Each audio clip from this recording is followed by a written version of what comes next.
Bien, buenas tardes con todos y bienvenidos a su clase de microbiología del 2 de junio del 2021. Entonces, el día de hoy vamos a hablar justamente sobre la introducción de los conceptos y sobre de qué se trata, ¿no? La microbiología. Vamos a llegar hasta una parte de la historia, por cuanto hay una serie de científicos exponentes que han ido haciendo aportaciones de manera progresiva a lo largo justamente del siglo XIX. Pero esto arranca justamente a inicios del siglo XVII, porque empieza justamente con, con los primeros tipos de apariciones de enfermedades, ¿no? Y si hablamos de microbiología, podemos decir que la microbiología está más alineada al tema de la medicina, pese a que ya vamos a ver que en realidad tiene muchas otras vinculaciones en campos como por ejemplo el agro, como por ejemplo la industria en sí como tal, la industria alimentaria, ¿no? Y en parte también tiene que ver con los reinos animales y vegetales. Cuando usted escucha decir la palabra micro, se entiende es que son seres vivos muy pequeños, fuera del alcance de lo que su visión puede captar. De manera tal que decimos que la microbiología arranca en realidad con la invención del microscopio en el siglo XVII, porque el ser humano siempre está en busca de dar soluciones a sus problemas biológicos, ¿no? Mire el caso actual. Hoy en día se habla muchísimo del SARS-CoV, del COVID-19, ¿no? Y se habla del virus como tal. Y ahí hay una pequeña disyuntiva con respecto al tema de los virus y de las bacterias. Porque el virus como tal no es un ser vivo o una célula con todo su ciclo de vida, sino que el virus requiere insertarse en la célula para generar trastornos y ahí desarrollarse. Entonces, hoy vamos a hablar justamente de los inicios, ¿no? Y vamos a emplear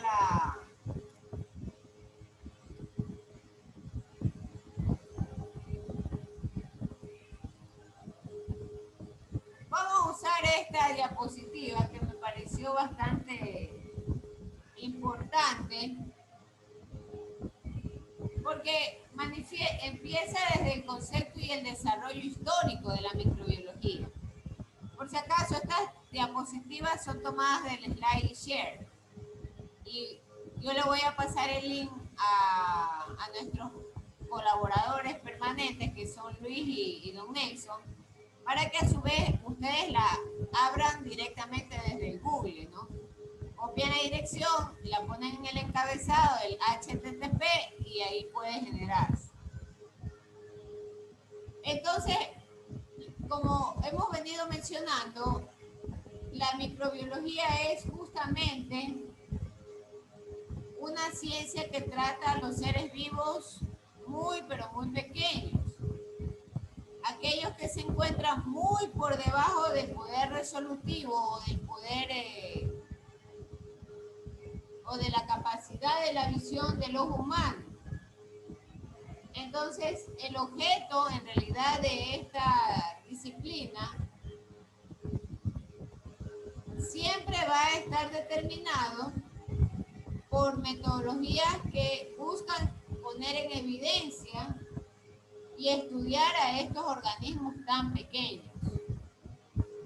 Entonces, los expertos han incluido a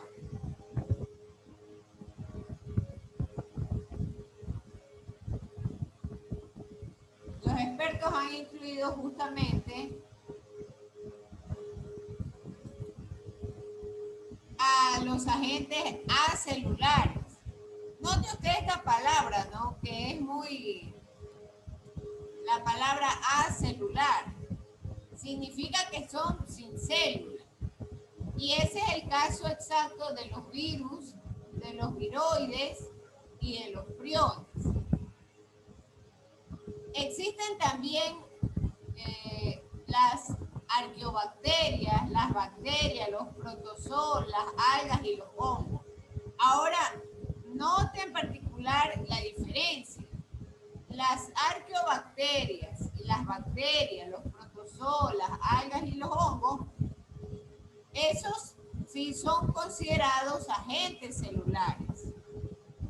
Los virus, los viroides y los priones no. Entonces, la microbiología es una de las partes de las ciencias biológicas, pero su descubrimiento es tardío en relación a la biología como tal. Y hay una serie de actividades que ya vamos a conversar de los científicos, de los investigadores, y a su vez de los instrumentos y las técnicas que ellos consideran pertinentes para la investigación de estos organismos indivisibles, ¿no? Y es así como el primer elemento o el primer instrumento a resaltar es el tema del microscopio, que esto comienza a partir del siglo XVII. Y por supuesto, se han desplegado aproximadamente 150 años en que se ha progresado en la investigación dentro del tema de la microbiología. Habíamos dicho de que había una serie de controversias, y estas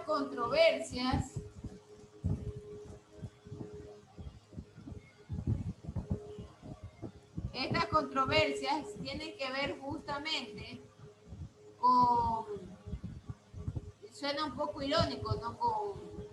Con la orientación filosófica.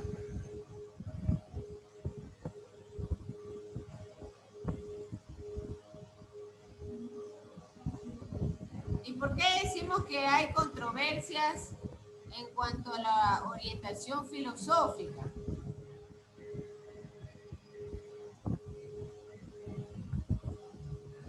Ahí están. Estos son los primeros descubrimientos, ¿no? Y las orientaciones filosóficas empiezan a mencionar situaciones como causas y efectos. Y esto, ante la mirada de las corrientes filosóficas, se vuelve un tema inexplicable, ¿no? Cómo un organismo que en realidad no se alcanza a divisar puede generar determinadas consecuencias e inclusive hasta la muerte, ¿no? Del ser vivo. Y entran estas discusiones justo hasta finales del siglo XIX. Y muchas de estas polémicas o muchas de todas estas discusiones dependen fundamentalmente de la estrategia experimental que sea confiable. Entonces ahí nace justo el tema de la esterilización ya mismo Cintia, ahí nace el tema de la esterilización de instrumentos, del tema de los cultivos como tal. la búsqueda del perfeccionamiento de las técnicas microscópicas. Entonces, con estos primeros pasos, a partir de la construcción del primer microscopio, que esto es se le atribuye a Robert Hooke entre los años 1635 y 1703, y por supuesto a Anthony van Leeuwenhoek de 1632 a 1723, quien observa por primera vez y describe los microorganismos. Entonces, este par de científicos son considerados como la base pura de la investigación dentro de la microbiología. A partir de estas observaciones justamente es que se reconoce el tema de la fermentación. Y como ustedes veíamos las primeras materias dentro de historicidad de la carrera, el experimento de la generación espontánea. Y un poco les recuerdo que nosotros vimos o revisamos aquel experimento en el cual se dejaba un pedazo de carne y este pedazo de carne se sometía a diferentes escenarios, ¿no? Unas veces tapado con gasa, otra vez puesto al aire, y sobrevino la aparición de las moscas. Entonces, ese caso de estudio que nosotros revisamos se llamó justamente un origen de la vida de la nada, ¿no?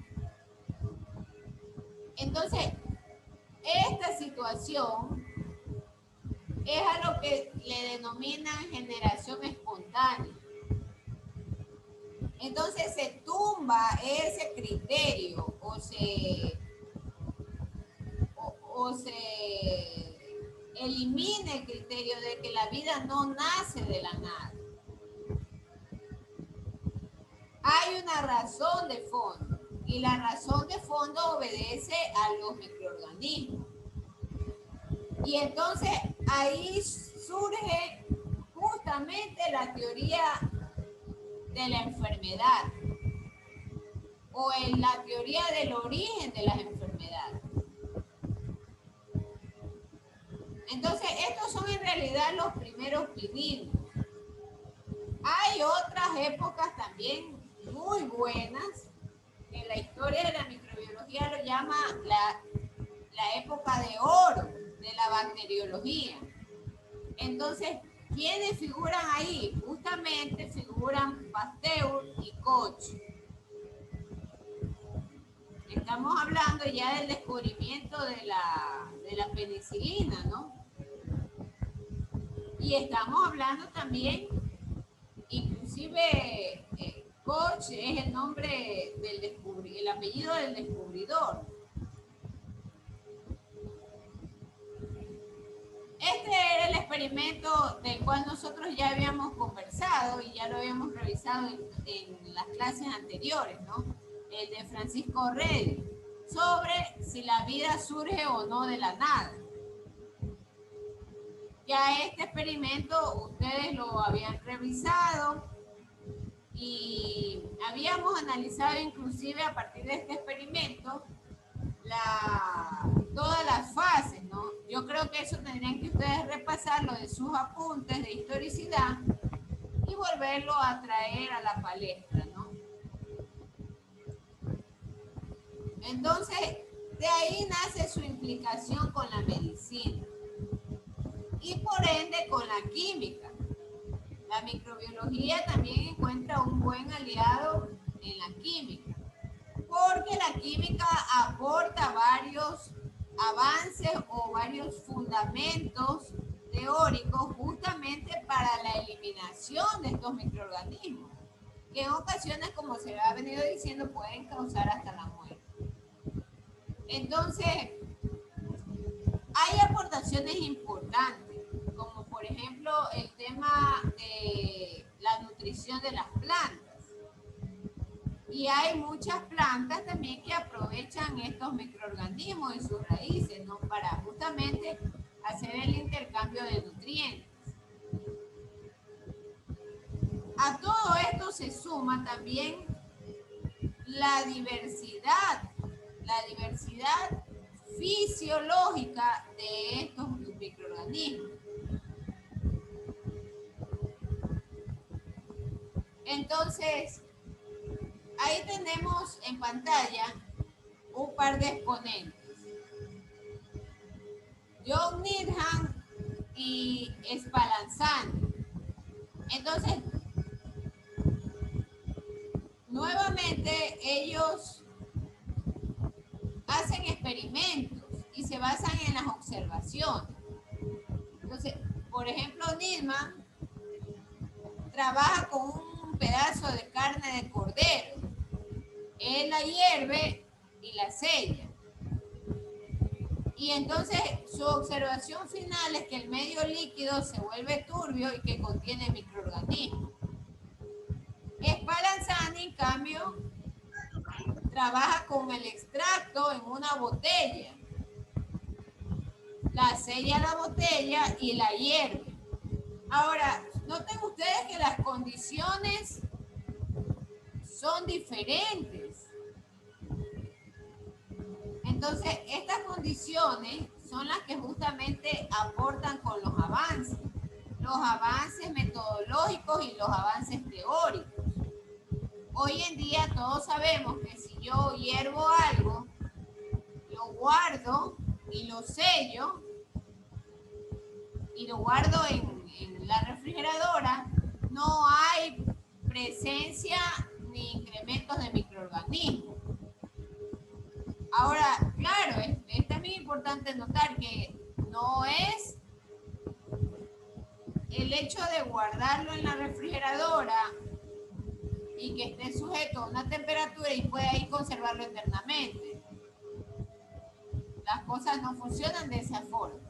Pero sin embargo sabemos que en cortos periodos el haber cocido los alimentos y haberlos sellado nos genera una seguridad de que guardado bajo una temperatura determinada, sin exponerlo al calor, la presencia de microorganismos no se va a incrementar. Entonces, todos los experimentos finalmente requieren de análisis químicos. Todos esos experimentos. Y estos experimentos implican materiales, implican técnicas y van en el correr del tiempo justamente avanzando hasta llegar al conocimiento del ADN.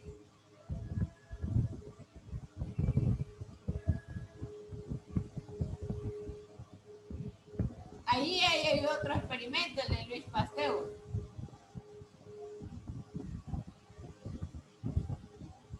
Entonces, ya empezamos a partir de Louis Pasteur, inclusive, a trabajar el tema de la genética. De la genética del ADN de estos microorganismos, ¿no? Y posteriormente se hablará de la bioquímica. Por eso es que nuestro sílabo llega hasta la aplicación como tal. Y la bioquímica, en cambio, se vuelve una fusión bastante interesante y bastante importante, porque puede ayudarnos a solucionar otros problemas ya de carácter moderno, como por ejemplo los temas de contaminación con metales pesados. Y hoy en día la industria petrolera ha sido señalada justamente como una de las industrias que genera más pasivos ambientales en el ambiente. Y estos pasivos ambientales, por supuesto, no podemos dejarlos sin atención, ni pensar que echándole una porción de tierra iba a quedar todo, ¿no? Estos pasivos ambientales, conforme pasan los años, van deteriorando otros tipos de recursos, como por ejemplo aguas subterráneas, como por ejemplo van minando la presencia de nutrientes en la tierra como tal, y van generando infertilidad. Entonces ahí nace ya esta fusión tan importante, ¿no?, de la bioquímica, para solucionar esos tipos de problemas existentes, ¿no? Hoy en la mañana justamente con una doctora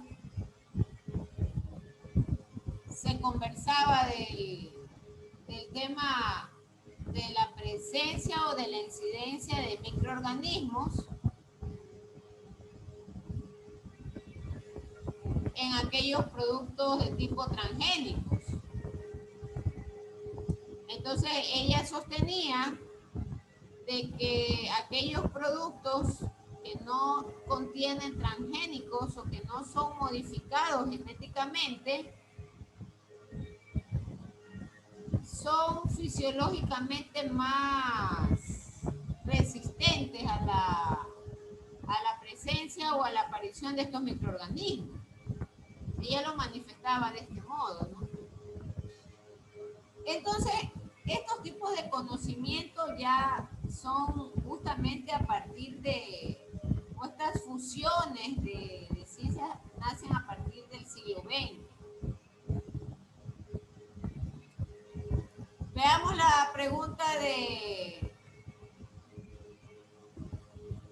Tenía una pregunta la niña Cintia, la escuchamos.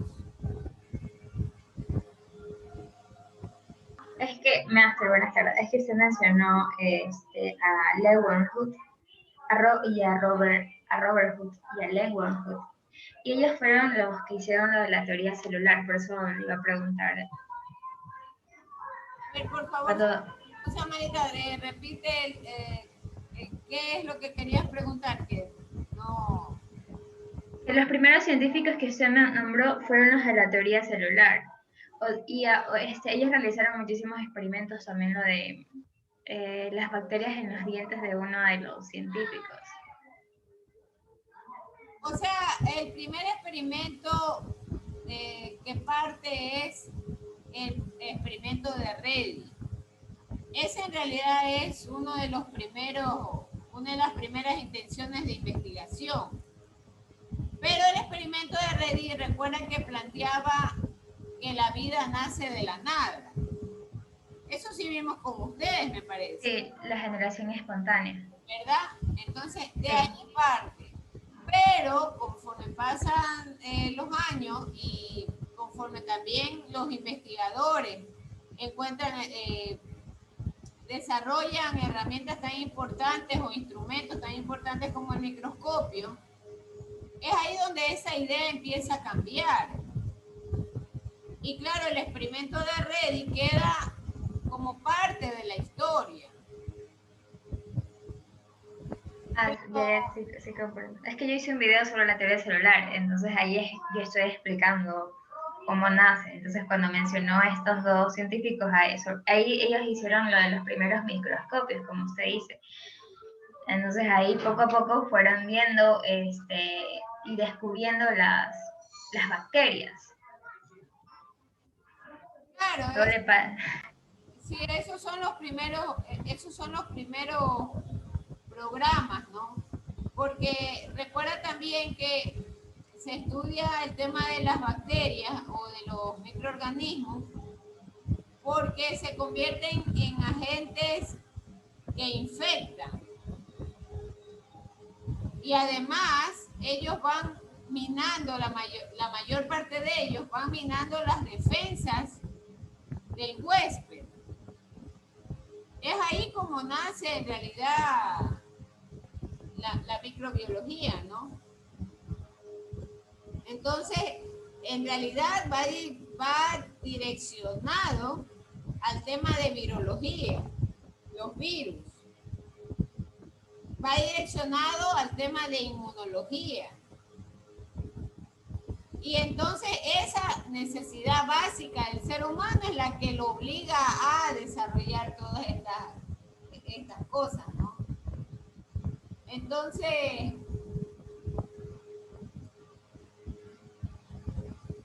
toda la microbiología ha sido enriquecida de manera continua.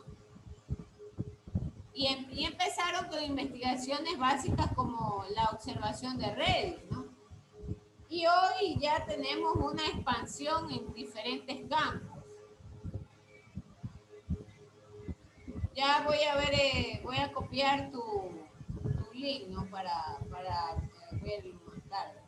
Entonces, esto es en realidad la introducción.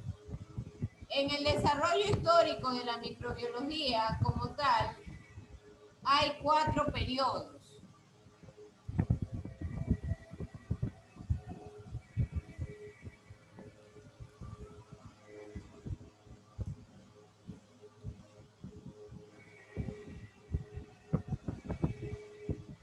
Y estos 4 periodos,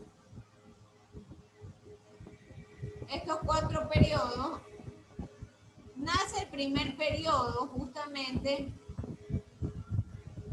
a partir de las especulaciones.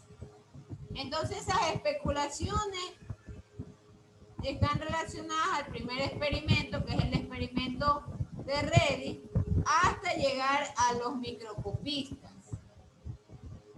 Entonces estos microscopistas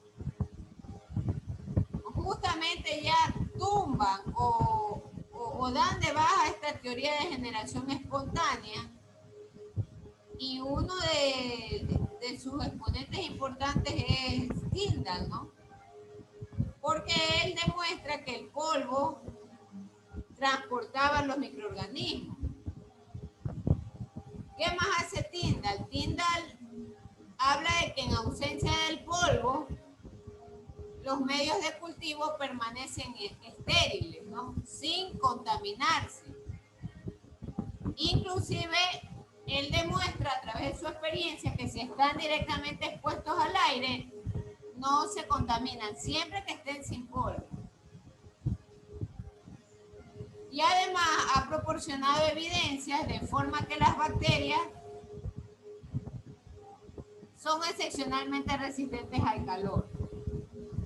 Hay un segundo periodo. Este segundo periodo tiene que ver con una lenta progresión de observación, justamente desde 1675, y llega hasta la mitad del siglo XIX. Y ahí ya este segundo descubrimiento está asociado a los trabajos de Leeuwenhoek.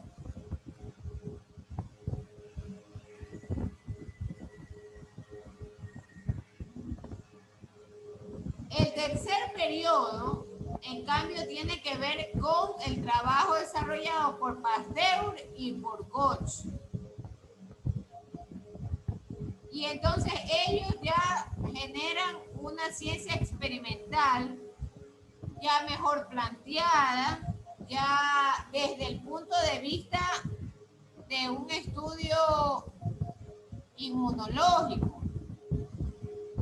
Analizan ya el papel de estos microorganismos en las enfermedades. Y además ellos ya desarrollan técnicas justamente para el estudio de los microorganismos patógenos. Ahí finalmente se genera un cuarto periodo en el cual arranca a principios del siglo XX hasta nuestros días. Y ahí tenemos a la biotecnología como tal. Entonces, ya en este cuarto periodo ya se estudian los microorganismos en toda su complejidad. Y por supuesto, se analizan aspectos genéticos, ecológicos, bioquímicos y en general de desarrollo industrial, ¿no? Y surgen otras disciplinas justamente especializadas, pero que parten de la microbiología. ¿Qué especialidades, a qué especialidades nos referimos? Justamente a la virología, ¿no? Que hoy en día ha tomado tanta importancia o relevancia con esto del COVID-19. Entonces nace la virología, nace la inmunología como tal, como rama de especialidad. Y hay una estrecha colaboración entre estas ramas, ¿no? Porque finalmente todos tributan a las ciencias biológicas.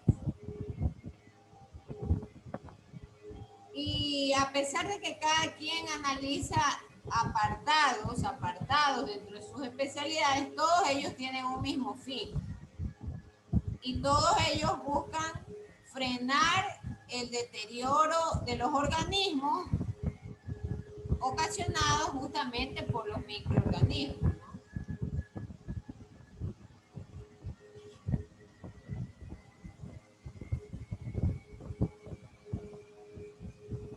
Hay otros periodos importantes que estuvieron previos al descubrimiento del microscopio.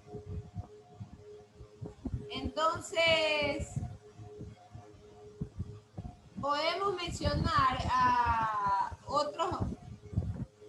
los primeros microscopistas. ¿Quiénes fueron ellos?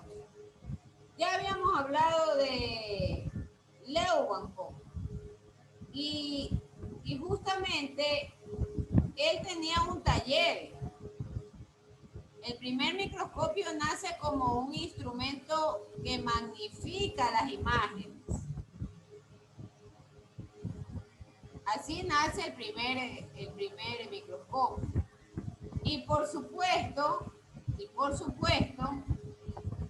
se buscan amplificar o magnificar las imágenes porque ya empiezan las primeras pestes, ¿no? Y las primeras pandemias.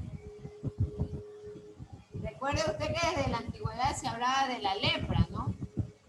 Como una peste. Y las personas inclusive tenían que ir a morir fuera de la ciudad. No podían, porque no había en realidad una cura. Entonces,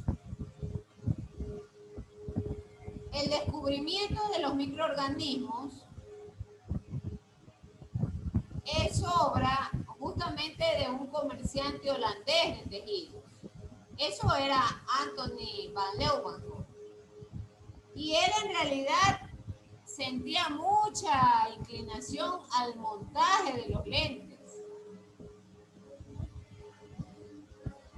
Y entonces él montaba los lentes siempre sobre bases de oro, de plata, de cobre.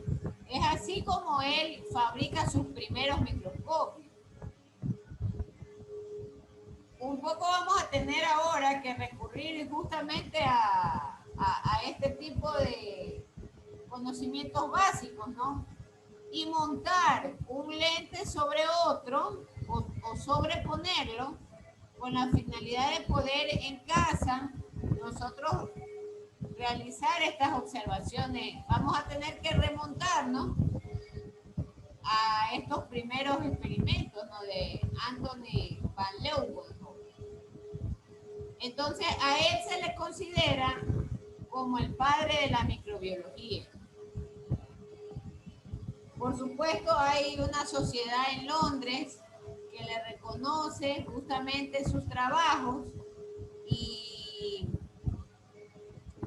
gracias a él se puede observar justamente estructuras, el tema de los espermatozoides, los glóbulos rojos en la sangre, y se lo realiza justamente porque en sus observaciones incluye, por ejemplo, vinagre, ¿no? o por ejemplo placas dentales. Entonces esa es un poco la historia de de cómo nace el microscopio simple y hasta que llega el microscopio compuesto de Hooke.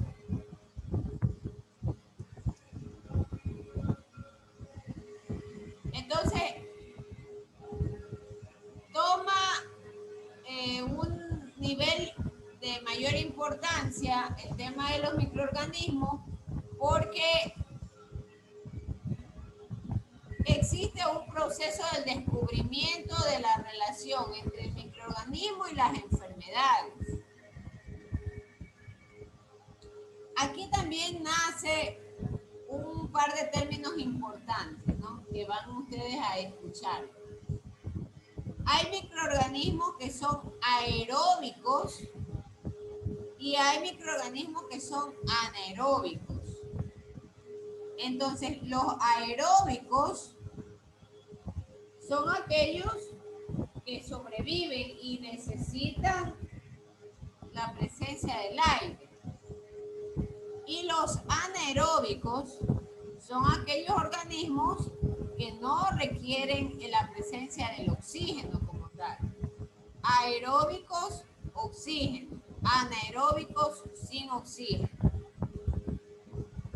Hay un tercer grupo que son justamente los facultativos. Entonces, este grupo de microorganismos facultativos son aquellos que en su ciclo de vida pueden por periodos necesitar la presencia del oxígeno o también pueden optar por vivir en medios en los cuales exista carencia de oxígeno. Entonces, todas estas son las aportaciones que se vienen generando luego del debate de la generación espontánea. Luego de que Spallanzani, Needham, todos ellos justamente trabajan con muestras de maceraciones de animales o de vegetales, el hecho de cocinarlos y de guardarlos, ¿no?, sellarlos, ¿no?, y evitar que exista alguna contaminación en estas muestras. Luego de todo esto, se presentan estos argumentos muy importantes, en los cuales se llega a la conclusión que, por ejemplo, el calor es un elemento fundamental para destruir la fuerza vegetativa. Y por supuesto, cambiar la cualidad, esto es importante, la cualidad del aire dentro de los recipientes que contienen las muestras. Entonces, Pasteur, en cambio, termina de refutar o si se le quiere decir de sacar, ¿no?, la teoría de la generación espontánea, y Pasteur empieza a trabajar ya con elementos más sofisticados, más modernos y más elegantes para su época. Y nosotros veíamos hace un momento estas especies de matraces con cuellos largos, ¿no? Trabaja con matraces y son elementos largos, estrechos y más que todo evitan que el líquido que se encuentra en el interior esté en contacto con el aire, con la finalidad de evitar la aparición de gérmenes y de considerarlo en lo mejor posible como un líquido o como una muestra estéril. Por supuesto, si el recipiente se rompía, ahí terminaba contaminándose, ¿no? Y ahí se podía visualizar un rápido crecimiento microbiológico. Pero en todo caso, recuerde usted que Pasteur, una de sus obras más importantes es justamente... Está ahí, mira, ahí está la profesora. ¿Qué cosa? Cierren por favor el audio. Lo siento, es que estoy con mi hijo y sé que me interrumpe. Cierren el audio nomás. Ya, entonces va a quedar una tarea, ¿no? Va a quedar una tarea. Y está el debate sobre los fermentos. Y yo les voy a pedir que ustedes investiguen sobre los experimentos que trabajaron con fermentos. Por ejemplo, en la historia ustedes van a encontrar la famosa teoría del humus. Y esa teoría del humus es justamente propuesta por Thayer. Voy a escribirle en la pizarra, ¿no? Y nuevamente hay principios o hay afirmaciones sobre los procesos de fermentación y de la putrefacción y de las levaduras. Entonces, hay toda una discusión sobre descomposición, sobre muerte orgánica y en particular sobre la fisiología vegetal. Entonces, las conclusiones de la teoría del humus es que toda actividad vital finalmente se puede explicar en los términos de la físico-química. Y todo responde a los fenómenos con respecto a las células vivas. Entonces, hay todo un debate sobre los tipos de fermentos. Sobre esto vamos a desarrollar una tarea y un foro de discusión sería importante, ¿no?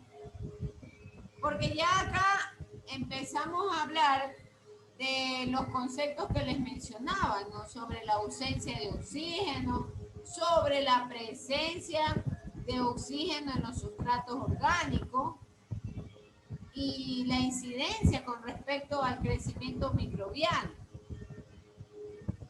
Entonces, el concepto de aeróbico y anaeróbico está muy ligado en el debate de los fermentos. Está demasiado ligado.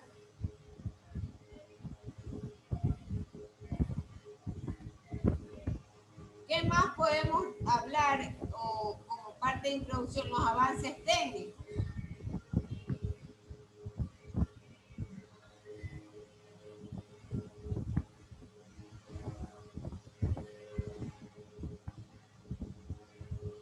Entonces, en los avances técnicos, ya tenemos el reconocimiento de la relación entre las enfermedades y los microorganismos. Entonces, un ejemplo es el de Bassi, quien mostró que la enfermedad de los gusanos de seda estaba causada por un hongo. Ese es uno de los primeros ejemplos. Pero bien vale acá mencionar a Koch, a Pasteur y a Kohn. Voy a anotarle a los tres en la pizarra.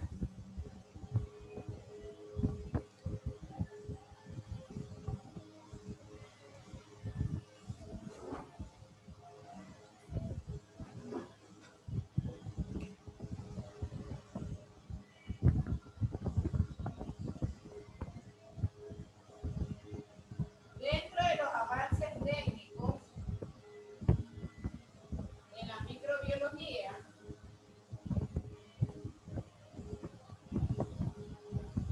podemos citar a los más relevantes, que son Koch,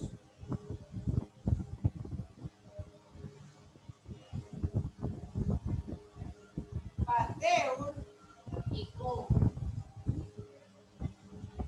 Los escribo con la finalidad de que por favor ustedes los anoten, porque sobre esto también habrá que investigar.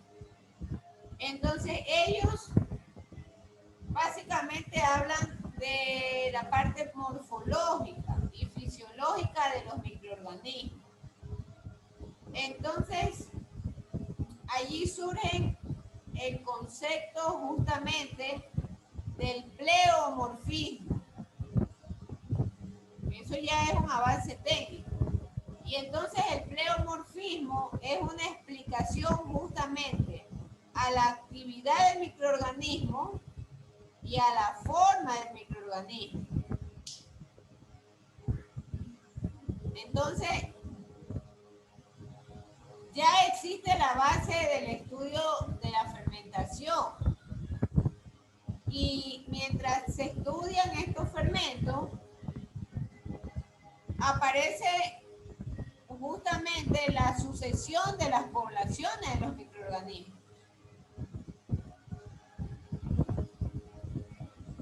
Y por supuesto, la solución a estos problemas técnicos es lo que genera que las herramientas vayan perfeccionándose. Hablamos de las herramientas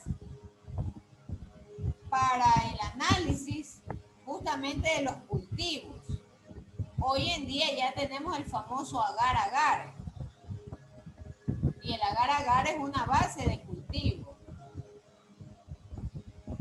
Entonces, ahí ya nace el tema de los primeros cultivos puros y un poco la aparición ya de los famosos micólogos, es decir, los que estudian los hongos. Y estos micólogos, como por ejemplo el caso de Bredfeld,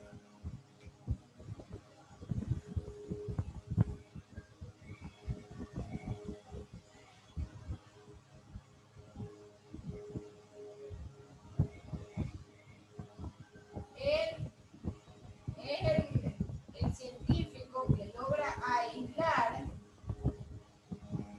las esporas por primera vez. Él aísla las esporas. Ese es su máximo logro. Y lo que es más, las cultiva sobre los medios sólidos con base de gelatina.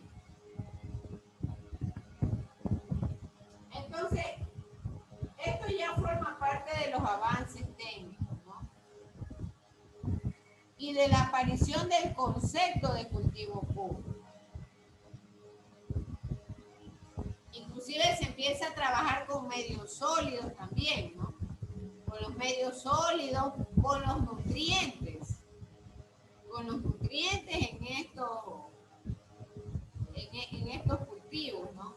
Inclusive se empieza a trabajar con la misma gelatina, hasta llegar al día de hoy en que ya es muy popular el agar-agar que les mencionaba, ¿no?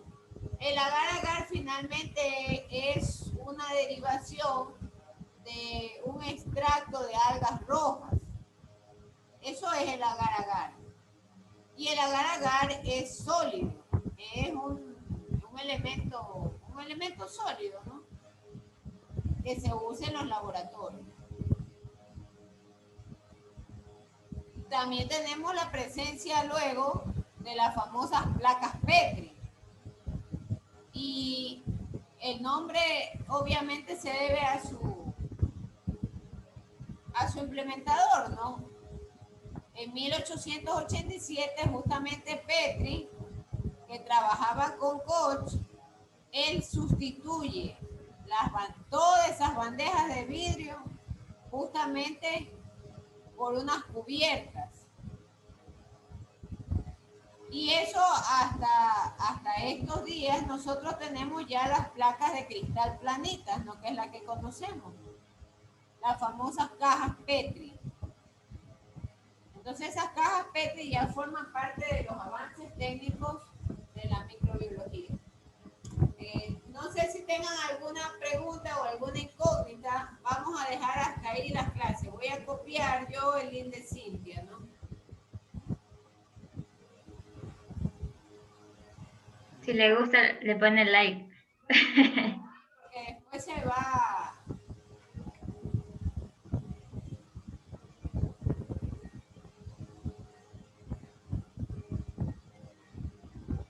Déjenme pegarlo ahí. Ya, y lo vamos a dejar ahí. Máster, Lo escucho.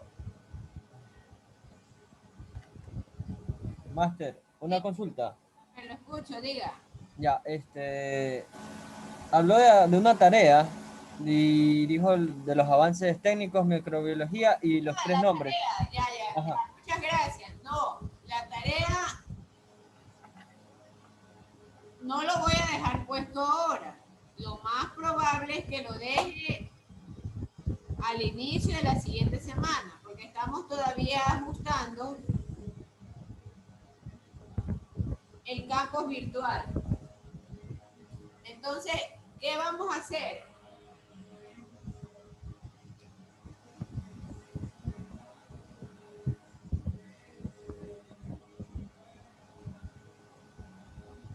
Vamos a desarrollar el foro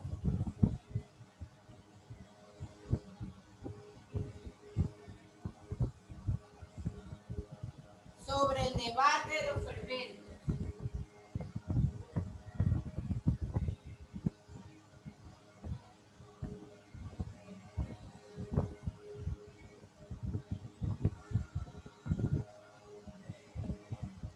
Yo sí le sugiero que usted vaya investigando sobre el debate de los fermentos.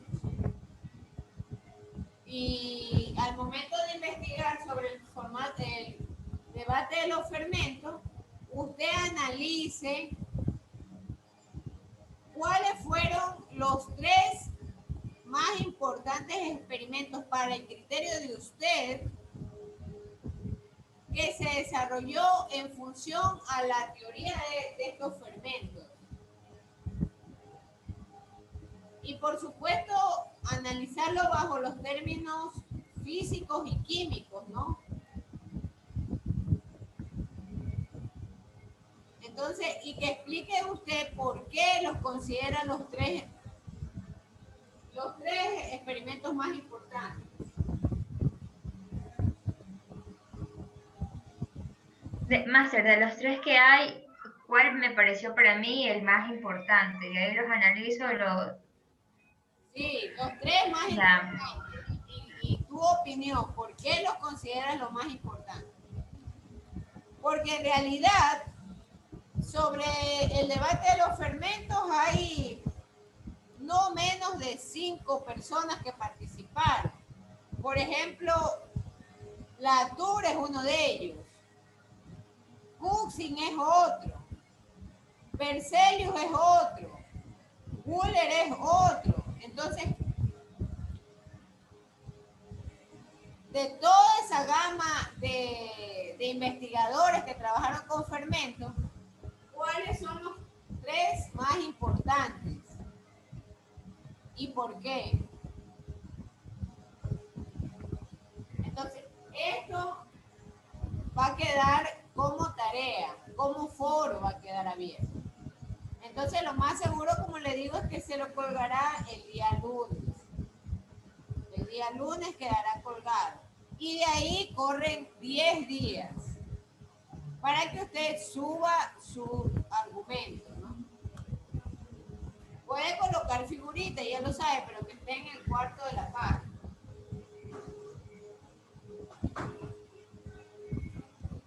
Bien, vamos a terminar con esta clase. Ahí lo estoy anotando, ¿no? ¿Quiénes están conectados? 43 personas terminan en conexión.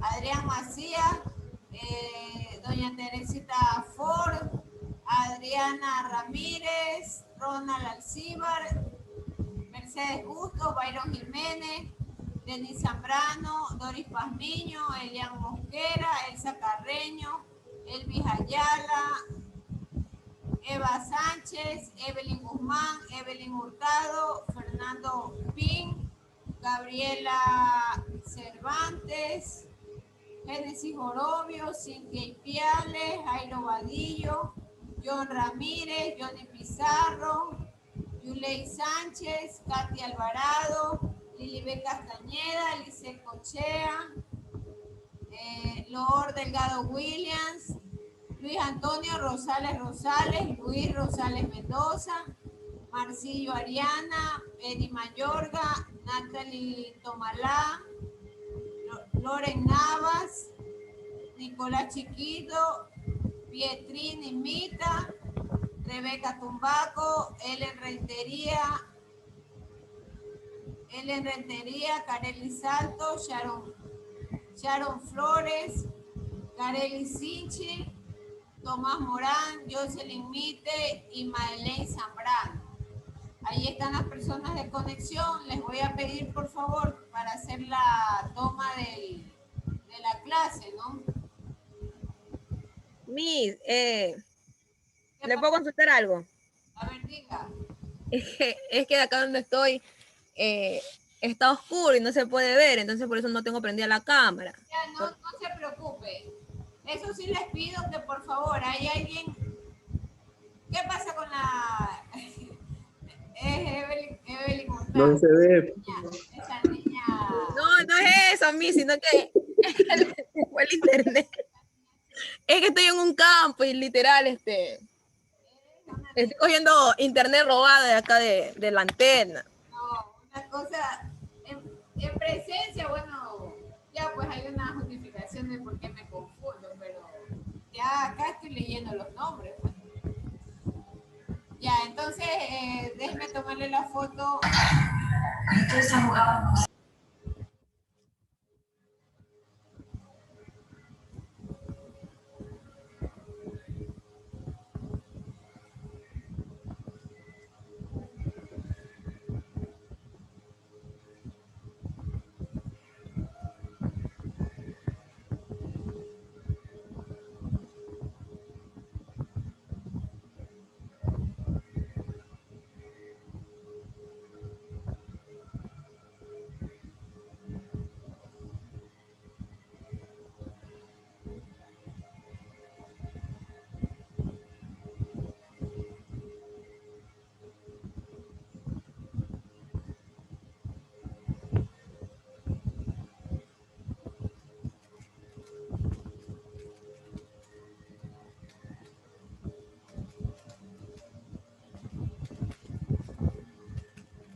Bien, muchísimas gracias y nos vemos la siguiente semana, ¿no? Que pasen bien. Voy a enviarle la información a los jefes, a los jefes de curso.